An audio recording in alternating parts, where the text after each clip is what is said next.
Assalamualaikum warahmatullahi wabarakatuh. Kami dari Waalaikumsalam. kelompok 5 akan menjelaskan metode sebagai sumber belajar. Ayu Titis Andiani, Rifki Nur Ramadan, Erna Yuliana, Sedang Selistio Nugroho, Isya Yogatri, dan Arya Ramadan. Definisi metode pembelajaran. Metode pembelajaran adalah sebuah proses sistematis dan teratur yang dilakukan oleh guru atau pendidik dalam menyampaikan materi kepada siswanya. Dapat dikatakan juga mengatakan bahwa learning method merupakan sebuah strategi atau taktik dalam melaksanakan kegiatan belajar mengajar di dalam kelas yang diaplikasi tenaga pendidik agar tujuan pembelajaran yang sudah ditetapkan bisa tercapai dengan baik. Berikut adalah macam-macam metode pembelajaran. Yang pertama ada metode ceramah, yang kedua metode diskusi, ketiga metode demonstrasi, keempat metode ceramah plus, yang kelima ada metode resitasi, keenam metode eksperimen, ketujuh metode karya wisata, yang kedelapan metode latihan, 9 metode perancangan, 10 metode debat, dan yang terakhir metode mind mapping. Berikutnya karakteristik metode pembelajaran. Adapun beberapa karakteristik metode pembelajaran diantaranya adalah 1. Memungkinkan terciptanya kondusif selama proses pembelajaran. 2. Memberikan kemudahan bagi peserta didik dalam mempelajari bahan pelajaran atau bahan ajar selama proses pembelajaran. 3. Memotivasi peserta didik untuk berpartisipasi secara aktif dalam setiap kegiatan pembelajaran. 4. Memungkinkan peserta didik untuk memperoleh pengalaman belajar yang mencakup segenap potensi dalam dirinya secara seimbang. 5.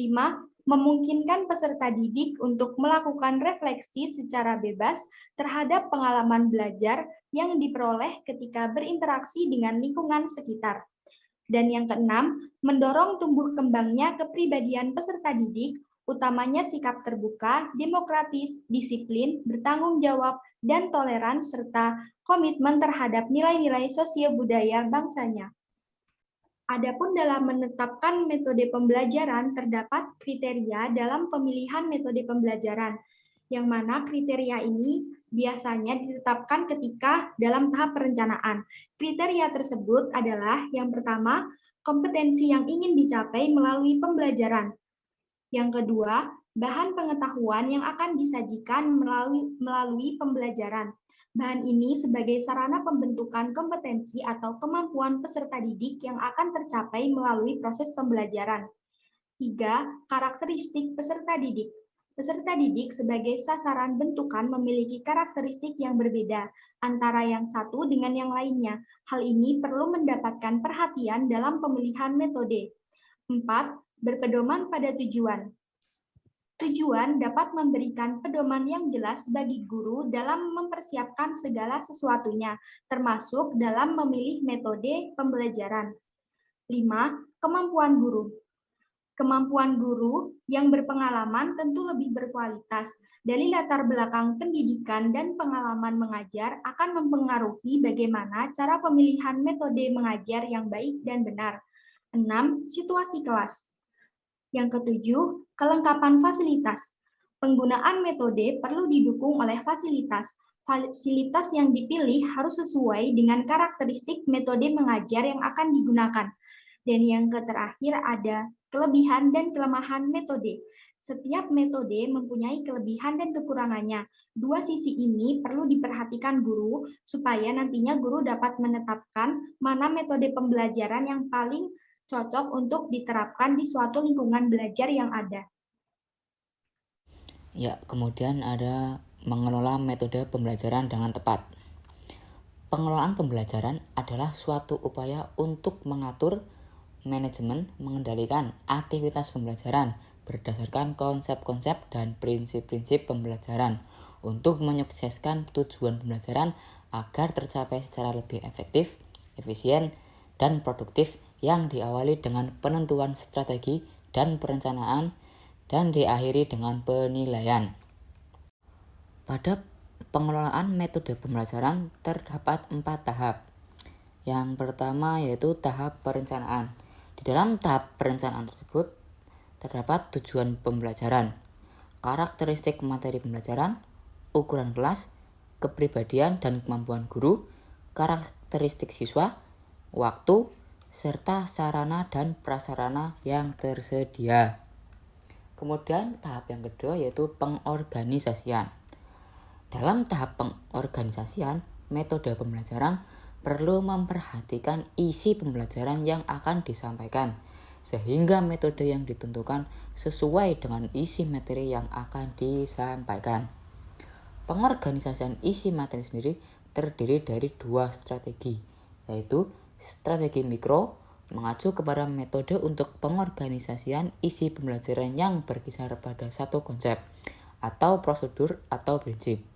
Kemudian ada strategi makro, mengacu kepada metode untuk mengorganisasi isi pembelajaran yang melibatkan lebih dari satu konsep atau prosedur atau prinsip. Selanjutnya, tahap pelaksanaan atau penerapannya. Tahap pelaksanaan metode pembelajaran dalam kelas secara umum diantaranya yang pertama, menjelaskan tujuan pembelajaran dan kegiatan yang akan dilakukan selama pembelajaran. Yang kedua, mengemukakan nilai positif, manfaat, dan keuntungan dari hal yang akan dipelajari. Yang ketiga, memberikan pengarahan dengan jelas mengenai kegiatan dalam pembelajaran. Yang keempat, mendemonstrasikan kegiatan atau aktivitas pembelajaran jika dirasa sulit dipahami oleh peserta didik. Yang kelima, menginformasikan penggunaan waktu. Yang keenam, membimbing dan menjaga agar aktivitas tetap berjalan sesuai dengan rencana. Yang ketujuh, memberi dan menjaga motivasi peserta didik. Yang kedelapan, guru memantau aktivitas siswa. Yang kesembilan, menegaskan dan menyimpulkan proses pengalaman siswa. Kemudian tahap evaluasi atau monitoring. Yang pertama yaitu menentukan desain evaluasi yang mencakup rencana evaluasi. Kemudian penyusunan instrumen penilaian untuk memperoleh data siswa dengan menggunakan kuesioner ataupun lembar pengamatan.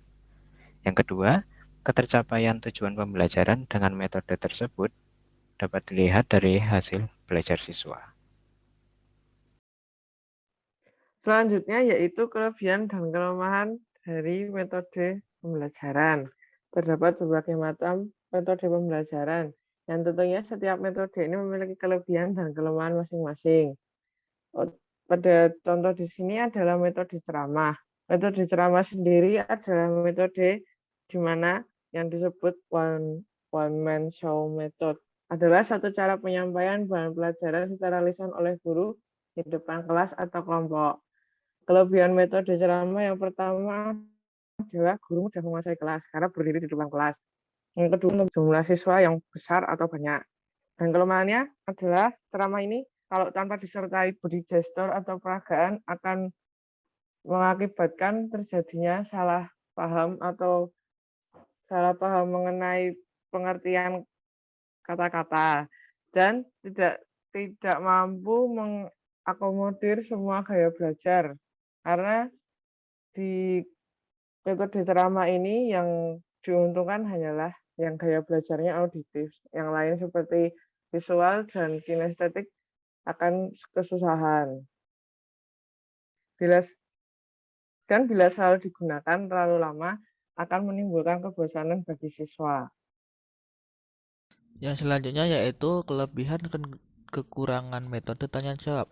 Kelebihan metode tanya jawab yaitu yang pertama, pertanyaan dapat menarik dan memusatkan perhatian siswa. Yang kedua yaitu merangsang siswa untuk melatih dan mengembangkan daya pikir. Yang ketiga yaitu mengembangkan keberanian dan keterampilan siswa dalam menjawab dan mengemukakan pendapat. Untuk kelemahannya, yang pertama, siswa merasa takut apabila guru kurang dapat mendorong siswa untuk berani dengan menciptakan suasana yang tidak tekan melainkan akrab. Yang kedua yaitu tidak mudah membuat pertanyaan yang sesuai dengan tingkat berpikir siswa. Yang ketiga yaitu waktu sering banyak terbuang, terutama apabila siswa tidak dapat menjawab pertanyaan sampai 2 atau 3 orang. Yang keempat yaitu dalam jumlah banyak, tidak mungkin cukup waktu untuk memberikan pertanyaan kepada setiap siswa. Yang selanjutnya yaitu kelebihan dan kekurangan metode diskusi. Kelebihan metode diskusi yang pertama yaitu merangsang kreativitas anak didik dalam membentuk ide dan gagasan. Yang kedua yaitu mengembangkan sikap menghargai pendapat orang lain. Yang ketiga adalah memperluas wawasan. Yang keempat yaitu membina untuk terbiasa bermusyawarah. Untuk kekurangannya yang pertama, tidak dapat diramalkan sebelumnya mengenai bagaimana hasil sebab tergantung kepada kepemimpinan siswa dan partisipasi anggota. Yang kedua yaitu memerlukan keterampilan-keterampilan tertentu yang belum pernah dipelajari sebelumnya. Yang ketiga yaitu sering terjadi dalam diskusi, murid tidak berani mengemukakan pendapatnya. Selanjutnya yaitu metode penugasan. Kelebihan metode penugasan yaitu lebih merangsang siswa dalam melakukan aktivitas belajar individual ataupun kelompok. Kedua yaitu dapat mengembangkan kemandirian siswa. Yang ketiga yaitu dapat membina tanggung jawab dan disiplin siswa. Untuk kekurangannya yaitu siswa sulit dikontrol. Apakah benar ia mengerjakan tugas sendiri atau orang lain. Kemudian tidak mudah memberikan tugas yang sesuai dengan perbedaan individu. Yang ketiga yaitu sering memberikan tugas yang monoton atau tidak bervariasi dapat menimbulkan kebosanan siswa. Terima kasih. Sekian presentasi dari kelompok kami. Kesimpulan dari presentasi ini adalah metode pembelajaran merupakan proses sistematis dan teratur yang dilakukan oleh guru dan pendidik dalam menyampaikan materi kepada siswanya. Maka diharapkan proses belajar mengajar dapat berjalan dengan baik. Seorang guru atau pendidik sangat penting untuk mengenal metode dalam pembelajaran supaya dapat memilih metode pembelajaran yang paling tepat diterapkan, sehingga nantinya siswa merasa semakin bersemangat saat mengikuti pembelajaran di dalam kelas. Begitu, kurang lebihnya mohon maaf. Kami dari kelompok 5 mengucapkan Assalamualaikum warahmatullahi wabarakatuh.